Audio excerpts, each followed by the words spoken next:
Welcome on in to another edition of Off the Record here on the Gem City Sports Podcast Network, presented by Rebich Investments. This week we sit down with Otters defenseman Lucas Ambrosio, talk his rise to the Ontario Hockey League, how he prepares for a game, and what he likes to do away from a rink.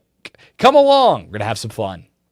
We're here with Otters defenseman Lucas Ambrosio. Lucas, thanks so much for taking some time to join us here on the show. Yeah, thank you for having me, Trev. Absolutely. Exciting stuff. I mean, didn't get to do it last year. I thought maybe, we would be able to work it in, but just unfortunately didn't come to fruition. But here we are early on, year number 2 in the Ontario Hockey League for you. But before we get into that, let's start with kind of how you got into hockey. What was it that, got that interest in the game for you, and how'd you get started?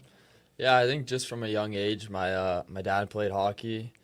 He did pretty good in the game, so he kind of brought me into it at a young age. I think around 3-4. So got into it, started skating, built the love, passion for the game, and kind of went up from there. So would never take it back for anything else. It's the best thing. When did you decide and kind of know, all right, I'm pretty good at this. I can, make a run at trying to pursue this almost essentially full time? Yeah, I'll be honest. When I was younger, I could definitely use some work. I definitely developed throughout my time getting bigger, stronger. I think hitting was key for me, my big frame. So I think hitting was definitely a factor that helped me and hindered some other players. But I feel like that was kind of where I took the big step forward and kind of helped me grow my game, and definitely OHL and everything's helped so far. So I guess kind of, again, going in chronological order here, talk me through the OHL draft. When you got the phone call, when it really hit you, and what was that moment like when Erie came a-calling? Yeah, I didn't really know where I was going to go. It was kind of open to everything to know what was going to happen. But when I was sitting on the couch, I was with family, friends, and everyone, and kind of was just watching the draft, and I got a call from Erie, and I was luckily enough to be selected 25th overall. So it's pretty crazy feeling, a lot of different feelings, and I know my dad and my parents are very proud of me and everything, and it was definitely emotional. But it was funny. I actually did that. I didn't know what was gonna happen, so I was just with my intermediate family. And then all my other family and friends actually surprised me, and they came to my house, and it was Sweet. fun. It was good to see all my best friends, cousins, aunts, uncles. So it was a good time. That's always the best, right? When you have a moment like that where you have everybody around, and especially to celebrate something so awesome as being, a very high second-round pick in the Ontario Hockey League. Did you kind of know about where you were going to go, where you're going to land? Did you kind of have an idea with your agent or anything like that? Yeah, it was pretty open. I know my U16 team, we didn't make OHL Cup, so I think that definitely was a little bit of a issue to see where I was gonna go. So I feel like it was a little up in the air. I know I was lucky to go pretty high, but I feel like I didn't know too much. It was pretty sporadic, but it definitely worked out. Even as a second-round pick and a high second-round pick with the ceiling that you have, talk to me a little bit about, does that almost give you a little bit of a chip on your shoulder coming in as a second-round pick? Like, hey, maybe there were some teams that missed out on me in the first round, right? Like, talk to me a little bit about, is that something you think about? I guess probably not as much in your second year as you would have in your first year. Yeah, definitely. I'm a huge motivational guy. So like you kind of said, teams missing out, and luckily Erie was lucky to take me, and I'm lucky. But I definitely, every game last year I went into, I'm like, I want to prove everyone wrong. Sorry, I want to prove each and every team that didn't pick me before Erie did, and show them what they missed out on and how good of a player I can be, and I am. And that's definitely the motivation going into every single game, and I've kind of carried that into this year, and trying to show everyone for the NHL draft, and just trying to be myself, play my game, and show what I can do. Yeah, we'll talk about the NHL draft in a little bit, because I think this is going to be a pretty sweet time capsule to kind of look back on. Here we are recording this in October, and when that name gets called in June, of kind of like where your mindset is now versus where it'll be when that moment happens. We'll get into that in a little bit, but also wanted to kind of talk to you about growing up in Oakville, growing up in the GTA, such a concentrated hockey market and such a competitive hockey market. Talk to me about growing up, in that area of everybody knows everybody, and just kind of what goes into that and just playing in that area. Yeah, it's definitely a top league, GTHL. I know a lot of great players come out of there, a couple big names in the older ages and even my age. And it's crazy to see where everyone's kind of ended up right now. You know, you got a lot of guys in the OHL, some guys before the rule change were trying to see if they wanted to go to school. So there's a couple other guys in different leagues, but you see who was a good player, and it always works out differently. You got some top players that slip a bit, and then you have some underrated guys that they grow their name, they grow their status, they kind of grow everything. And I feel like the league definitely provided me with a step forward, getting me ready to come into the OHL. And I know my U6 team and my coach Dave Demetio, I know he helped out a lot, helping me and trusting me. Absolutely. And who was maybe somebody that you played against in that league and that stood out as, man, that guy was difficult? Funny enough, Challenger. Really? Me and Challenger, we'd go at each other a good amount. It was definitely a competitive environment. He's a big body, good kid, so I was pretty big as well. And as you know, my role is to shut everyone down, and he was a top scorer, top player, and we'd go head to head, and it was all exciting to play that game. Do you guys talk about that a lot, some of those battles that you had back in the day? Yeah, it's funny. I know when we got drafted, we definitely would always go against each other. We never played on the same team, so it was cool from being, you could say, enemies playing against each other to being teammates and helping each other out, trying to win some games. That's pretty sweet. Now, obviously, again, the connection of being the top two picks in the honors draft class last year is got to be just so cool. I know you guys always sit together on the bus last year. I mean, usually anytime you're around Chow, right? Yeah, so talk to me about that connection. Yeah, definitely. I know we're, like you said, the top two picks for Erie last year's draft. So you definitely grow close. You have a partner who's going through the same kind of thing. He's a good player, good teammate. Definitely someone I look up to as a brother, you could say, on our team. And he's definitely he's a great player. Absolutely. Fun player. And again, been fun watching you guys grow up. That was kind of my first draft class where I was full-time with the team. So you guys will always hold a little bit of a place for me, right? Working alongside you guys and calling each of your guys' first OHL goals a really, really special moment. But walk me through the rookie year, right? Like you get into the league and the adjustment is something you hear about a ton for guys going from minor midget, going to the Ontario Hockey League. Walk me through what that is like. Yeah, it's definitely different for everyone. I know I was very lucky to play a good amount. So I know Stan Butler, he really appreciated what I could bring to the team and where I could fit in. And I played some top minutes, some good minutes playing against some first, second line. So it was definitely interesting. It was a big jump. I would say the biggest thing, I would say speed for me, defense. I feel like as a young defenseman, I'm trying to match all their speeds. And then you got top players like Cowan. He's a pretty good player. Richie, all these guys. So you definitely want to do that, and it definitely helps out. Yeah, and you're seeing Easton Cowan plenty of times. And for you, like, what is it like knowing you're going to match up with a guy like that pretty much night in, night out last year? Yeah, it was definitely big. You gotta be ready. You gotta prepare. You gotta focus. I know we do our pre-scout. Definitely helps trying to see what they do. There's all the patterns in the game, so just trying to figure that out. Figure out what some guys do here and there, and it helps you in my game personally. How does that like help you learn almost the type of player you are and help you kind of grow as a player and especially give you the confidence that, hey, I'm as a rookie and I'm matching up against the other guys, top guys. Like, what does that do for you personally?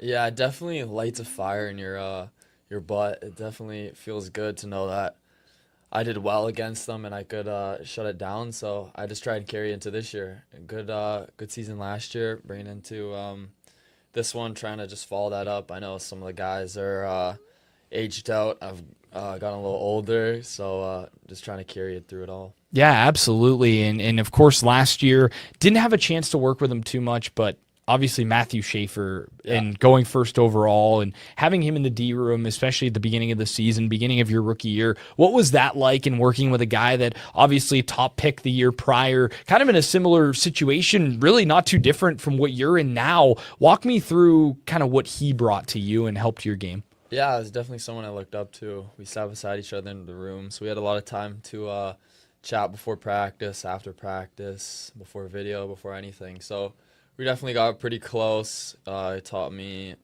just about his first year, the ins and outs of the league and how to handle it. And don't get too high, don't get too low. That's a big thing I follow, and he follows as well. So he definitely was a great role model. I know he's had plenty of success. Pretty good player. So definitely someone I looked up to and still do. Yeah, I love the don't get too high, don't get too low. I'm a huge baseball guy, and the grind of 162 games is something you hear a lot, and I feel like it really translates to hockey too, because even at the Ontario Hockey League level, you're 68 games like on the road all the time. Like you're not going to be perfect in every game. I think that's a really good mentality to live by, right? Like you don't want to allow yourself to, again, get too high, get too low, allow the good moments to, enjoy them, but don't, get too emotional, I guess. Yeah, exactly. For example, you can have good start to the season, you can be going and you can be on top of the world, but I don't know, you kind of said, just balancing it out, trying to level everything out, and just playing how I play. How do you do that? How are you able to keep that balance? I would say my biggest thing is just keeping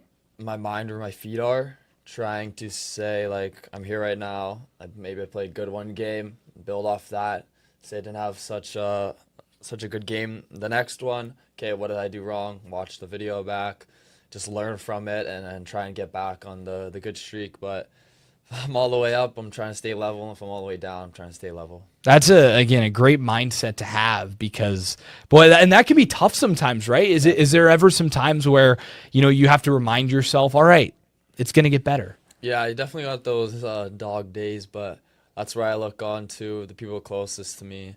I know family and friends definitely help me out a lot, and I can just give them a call, just get my mind off hockey. I know it's a big thing for me.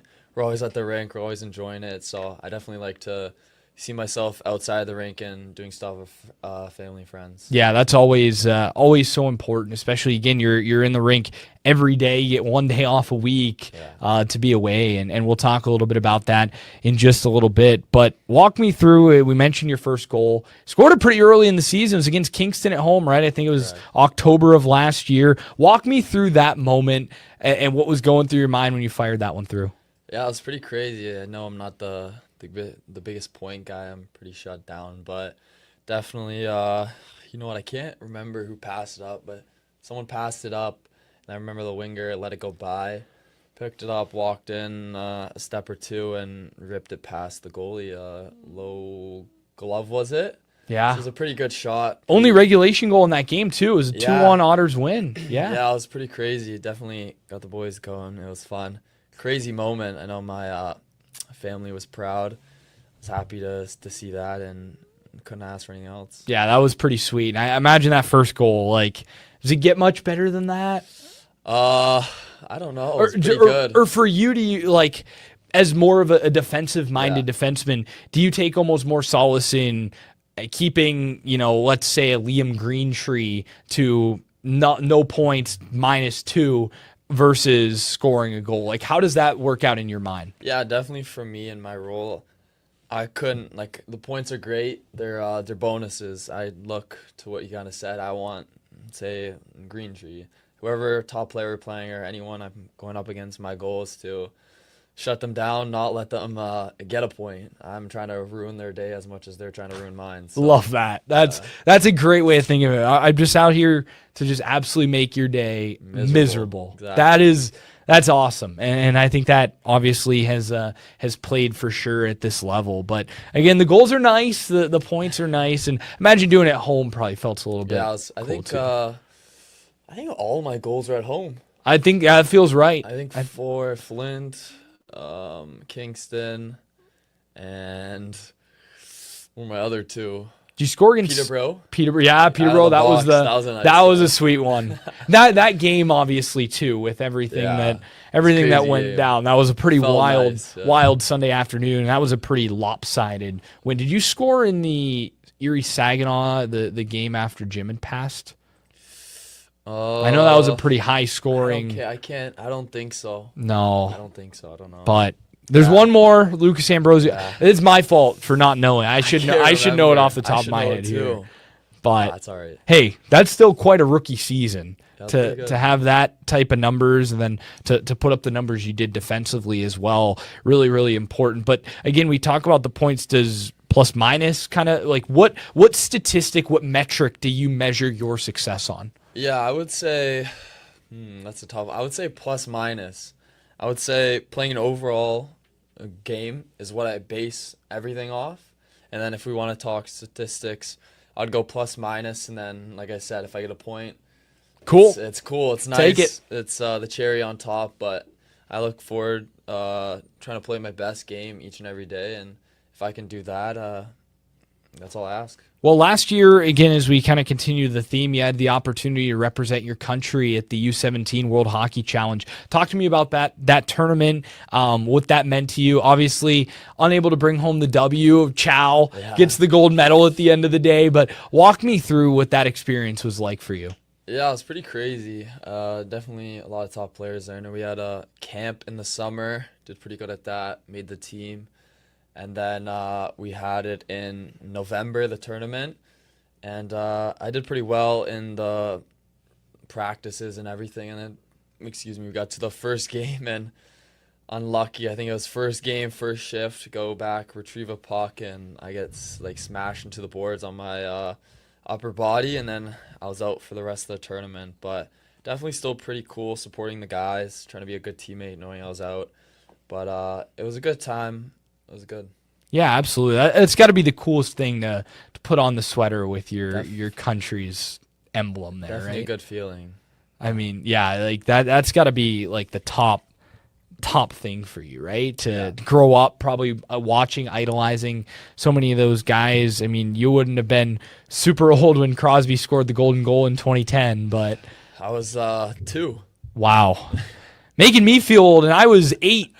So I mean, it's crazy.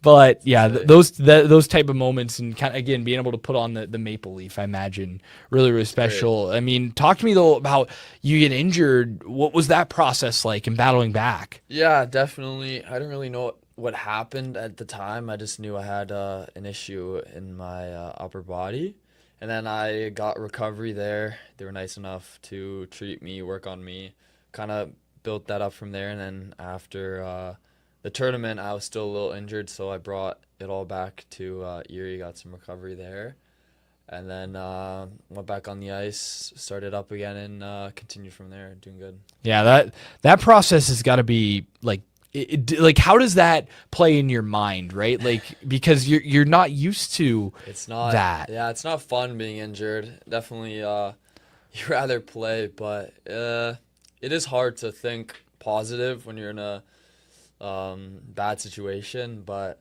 it's kind of like what I said. I rely and fall back on my family and friends, and I was down maybe because I couldn't go on the ice, and I give a call to someone close to me, and they could cheer me up, and I give it all to them. They definitely helped me through those times. Yeah, that's got to be, again, even just like a wrench in your routine, right? Yeah. Like, are you a super routine guy or not? I'm so superstitious. Oh, yeah? It's insane. Would you say you're the most superstitious guy on the team? Yeah, I know. I got a lot of things, and some of the guys have figured it out, and I know one funny one is when I tape my stick, there's this puck I use to do puck marks, and I won't let anyone touch this puck. Really? And Ty tried to steal it from me, and I snapped on him because you're not using this puck. But I got plenty of things. Ambro, I can't see you snapping on anybody. Oh, I can do it on the ice, and it's a it's a little rare off the ice, but say off the ice, I mean, pretty even keel. But Ty must have really he didn't know. It was all right. That's funny. He knows now. Is there any other? There's the puck. What are some of the other superstitions? The biggest one is I get dressed everything left to right. Okay. So you put your my gear. So left, right, skate left, right, glove left, right. Tie my everything's left to right, and then that's while getting ready. Before and coming to the rink, come the same time.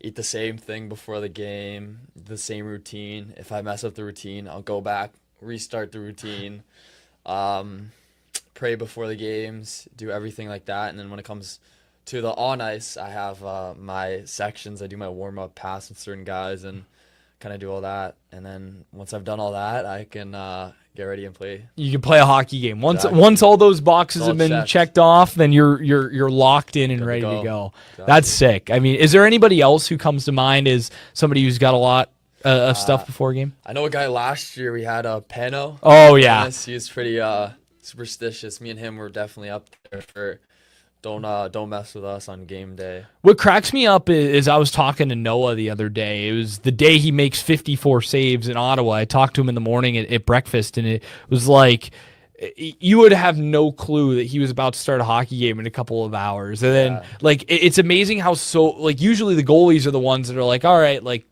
I'm gonna do my thing and just let me be. But like, yeah, Noah's ready to go. Like, I mean, it's just amazing like how different guys kind of have their different routines. There's different levels of it all. Like for example, you got guys just kind of I wouldn't say mess around, but just take it loose, relax, do a couple things here, there, team stretch, and they're ready to go. They can provide what they need to do, and there's that. I would say there's like mid-level, which I would say I am. I like to be loose, have fun, but I'll focus, lock in when needed, and do my routine. And then there's guys that won't talk, won't do anything.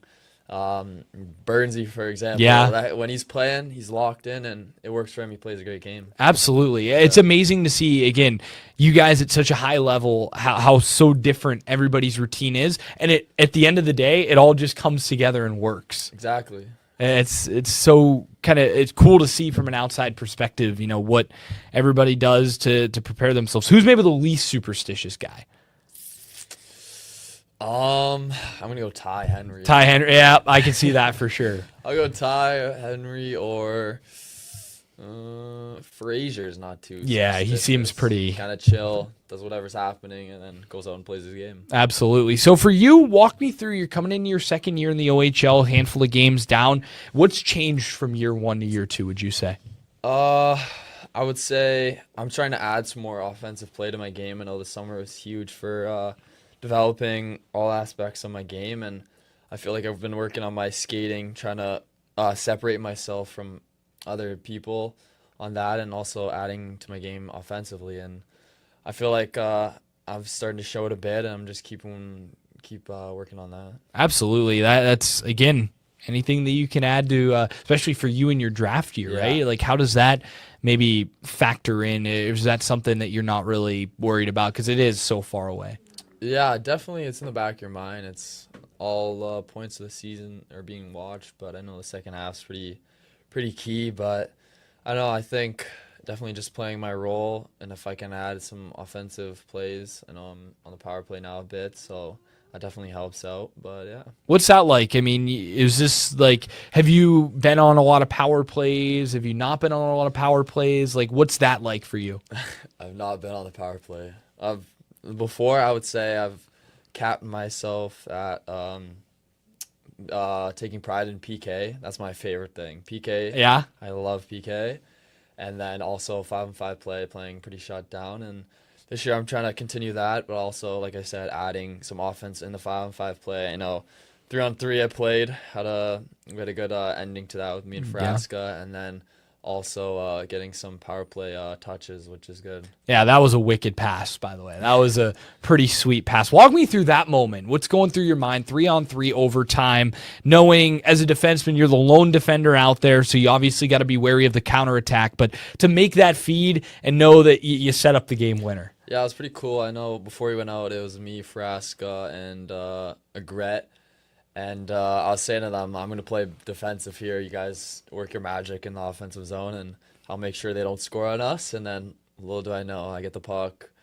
I think it delayed. Didn't really have much, and then got it back. And then saw the seam was open. And funny enough, we practiced the practice for like 20 minutes after practice. Exactly what we kind of drew up in practice. And then executed it and won the game from that, so it was good. Yeah, that's got to be pretty sweet when you know you've been working on it all week and it comes to fruition out there on the ice. Well, for you, second year in the league, how have you been able to kind of take on a little bit more of a leadership role for some of the younger guys, some of the newer guys, Sari coming over, a couple of the other youngsters within the D-Corps? Yeah, I just try to be a role model, try and lead by example, play my game, and try and get them on the bus for playing well. And I know I was in the situation last year for all the rookies going through all of that stuff, so I try to make it easy on them.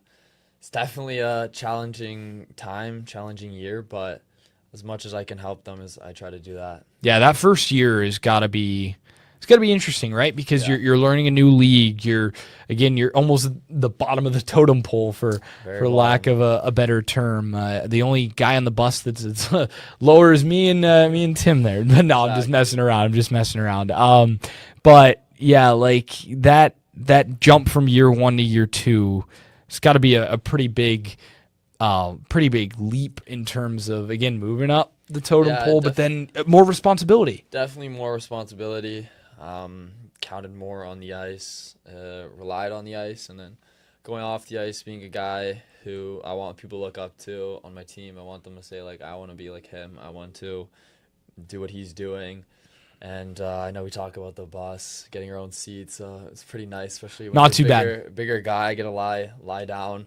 It's very nice, and I'm not driving the bus this year at the front. So yeah, especially on a game day too, right? When we're going on a day trip, like that's gonna be tough when you're doubled up with the legs and knowing you got to loosen up and play a game. It's not fun. I know you got to battle through that your first year. That's what it comes with. Builds character, though. Definitely build some character, build some knots in your legs. But that's good. Absolutely. So as we kind of step away from the rink here, you talked a little bit about spending time with friends and family. What are some other things you like to do away from the rink? I play video games a good amount. I play with my cousin, Thomas. What do you like to play? Chell and Fortnite are my two go-to. I know I'm still stuck in the past with Fortnite, but I'm not bad at it, so I like to play it. And then I would also say definitely in the summer, I like to get outdoors. This summer, I was outside all the time. I played street hockey, I would swim. I got a pool, so definitely back there a lot.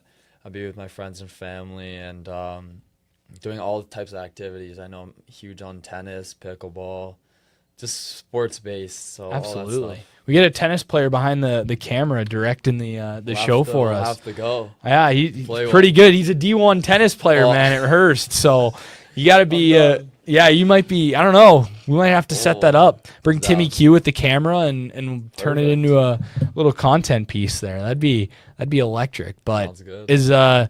So tennis, pickleball, I'm not really too familiar with really either of them. I mean, I was always around hockey and baseball growing up, but like, how does that maybe translate a little bit to the ice?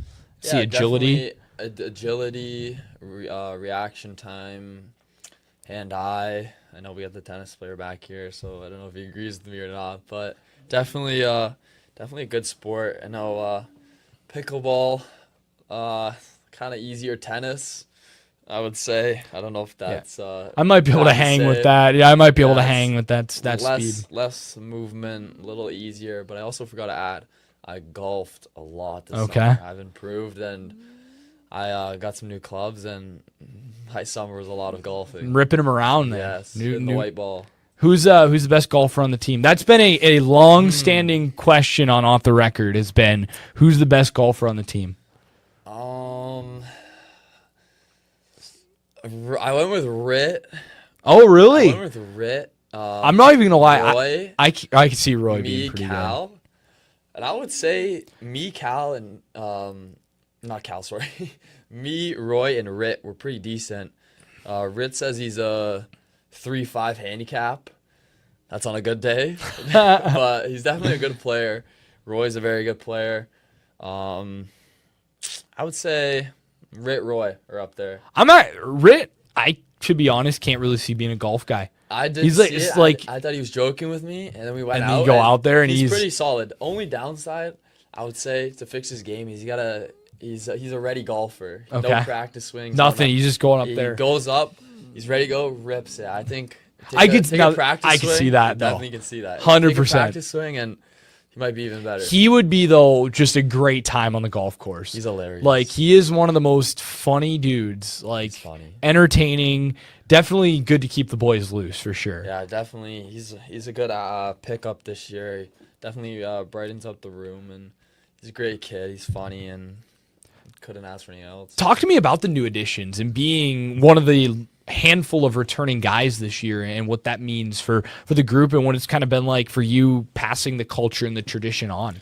Yeah, definitely. We lost a lot of guys last year, guys. as you know. So we picked up a few in the draft, obviously, and then free agents signing and just trying to build the culture, like you said, trying to change it up, more positive, more brother-like, and I think we're trying to do that. I know we're still trying to gel as a team. It's pretty early in the season. What are we, 8 games? So we'll pick it up on the ice, but I think the biggest thing is strengthening our team off the ice and definitely can contribute to it all. Yeah, 100%. And again, kind of staying with the topic of being away from the ice, what have you liked about Erie? What's been your favorite spot so far here in Western Pennsylvania? Ooh, that's a good question. Probably the golf courses. The golf courses, yeah. We play free here, so we get treated well. That's pretty sweet. We're out there a lot, and then I know I miss the rink in the summer. Our rink's, I love it. I think it's one of the, if not the best rink. I love it. It's really good. It's a fun rink, a different style. I know we got the sweet wall, and I know some buddies that play in the league, and when they come, they say our crowd's loud and our fans are great. Yeah, that is one thing with Erie. And again, I was talking about this on our last episode of the show with Keenan Reynolds. The rink itself was built to be loud, like completely by accident. But then you add the passion of the Erie fans on top of that. It is unbelievable. I mean, what was it like your first impression of that like? And then again, kind of getting to know what it's been like to play at the EIA. Yeah, I remember my first year I was told it was loud, and I was like, like how loud can it be? So at the start, we didn't have too many fans. I know because football season, and it surprised me. It definitely, you can hear the voices, you can hear the cheers, the oohs, ahs, and it was pretty crazy to see that. And then the next level is when we play like a London, and we get the Sweet Caroline London sucks chant going, and it's definitely loud. And I know we had it that one 3-on-3 game winner. It was pretty sick to hear that and hear the fans. Absolutely. So what's your favorite, of course, take the EIA out of the question, what's your favorite road rink to play in? I would go London. London, it's a yeah. Nice rink. Their ice is good. You always got people watching. You got what do you got, like 10,000 eyes on you when it's packed? Yeah, little under 10,000, 9,000 something usually. Yeah, I remember especially last year, game 2, Saturday night, round 2. It was a pretty crazy game. Sold out crowd. Yeah. Everyone was watching down on you. Nothing better than that. That's probably the most people you've ever played in front of, Definitely. right there? That's got to be pretty cool. I was up there. Does that intimidate you at all? No, I would say when I was younger, I definitely wouldn't play as good when I had pressure on me. But I've adapted and learned that if one person's watching me or 10K are watching me, it doesn't matter. I do my own thing. If I mess up, move on. And the eyes are there to watch me for a reason. Yeah, that's a really interesting way to think of it because no matter, again, they're fans, right? If there's 100 in the crowd, if there's 10,000 in the crowd, your job is still to shut down. It's exactly, it doesn't change, right? That's a really cool way to think of that because, again, pressure and that can be intimidating, especially for a younger player, too, to walk into a building that's that big and that busy. Yeah, you always get nerves still, every game I get nerves, but you want to take those, and if I'm being honest, if you aren't nervous, you're not like ready. You're definitely not.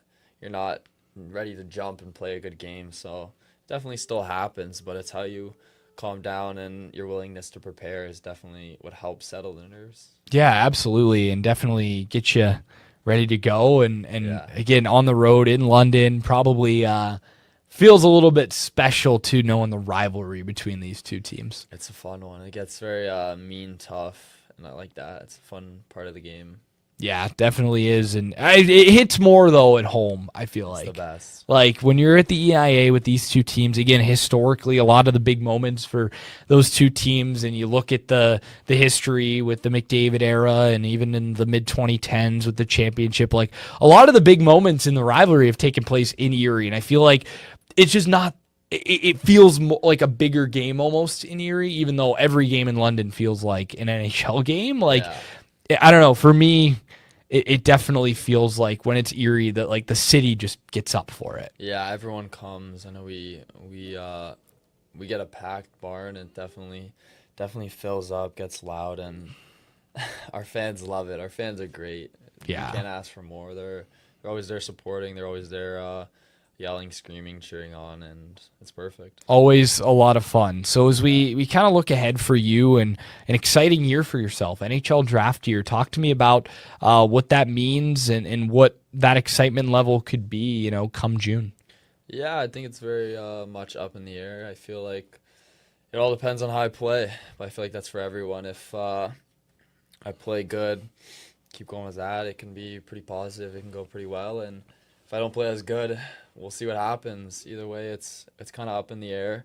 Definitely have in the back of the mind, like I was saying before each and every game. I got 68 games to prove myself, and I try and tick off everyone doing good. How do you kind of block out some of that noise? Yeah, I feel like I don't know. I feel like I don't look at any of the stuff. I play my game. I hear feedback from coaches, family, and of course my agent, and I do what I'm asked, do what I'm told, and if I execute game in, game out, it'll be good. Absolutely. It's got to be just the most exciting time, right? Fun. Knowing, like, growing up, like, that's what you want to do, and having the opportunity to prove yourself, to be able to get to that level. Just, that's got to really, again, light a little bit of fire night in, night out. Yeah, it's definitely a dream. I know my dad, like I said, at the very start played, and it was a goal of his, and I know it's a big goal of mine, so if I could get drafted and do it for us, it would be an honor and As an honor. And as an honor, there you go. But yeah, it would be very special for us. Absolutely. For you, in your second year in the OHL, kind of grinding through the season, what are some of the goals for yourself for this team here as you work through your second year? Yeah, I think team first for everything. I think we gotta make playoffs here. I think that's our main goal, and go from there. I think we still got to connect all the pieces to the puzzle. I know we're working day in, day out at practice, working on our systems, competing, battling, getting the boys as a family, and doing some stuff off ice as well. Definitely helps us. Yeah, just grinding your way through, and talk to me again about that grind of 68 games and what it is like for a player. Yeah, it's definitely long, taxing. Your body's feeling, I know, pretty sore after a road trip right now. But it's just how you recover, how you stay focused. And I know a big thing also is your situation back at home in your billets.